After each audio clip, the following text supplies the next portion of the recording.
বিসমিল্লাহির রহমানির রহিম।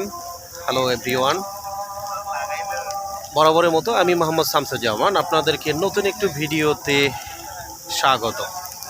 এই মুহূর্তে আমি দাঁড়িয়ে আছি যমুনা নদীর দ্বার প্রান্তে চরে। এই যে দেখেন, অনেক সুন্দরভাবে শীতকালীন, আমরা গ্রামে দেখেছি শীতের সময় মুরব্বি এবং বিভিন্ন জায়গাতে আগুন লাগিয়ে তারা আগুনের তাপে নিজেদেরকে হিট করতে, ঠিক তেমনই একটি আনন্দময় মহা উৎসব আমি দেখার উদ্দেশ্যে এগিয়ে এসেছি ডিরেক্ট একটি আগুনের তাপাদহের কাছে।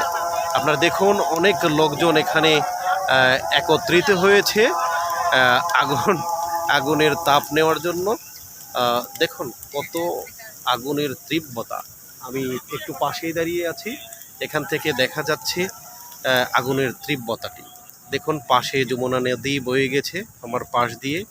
ওই যে একটু দূরবর্তীতে দেখা যাচ্ছে চায়না বাঁধের দৃশ্য, সুন্দর মনোরম দৃশ্য। আর বাহ, অনেক হিট। আমার কাছে মনে হচ্ছে যে আমার হাত পুড়ে যাচ্ছে। তো বন্ধুগণ, আপনারা দেখতে থাকুন। আগামীতে আরও সুন্দর সুন্দর ভিডিও আপনাদের সামনে যেন নিয়ে আসতে পারি, তার জন্য আপনারা লাইক, কমেন্ট এবং পাশের বাটনটি সাবস্ক্রাইব করবেন। লাইক বাটনটি সাবস্ক্রাইব করে দেখতে থাকুন, আমার সাথে থাকুন, পাশে থাকুন। আল্লাহ হাফিজ, বাই।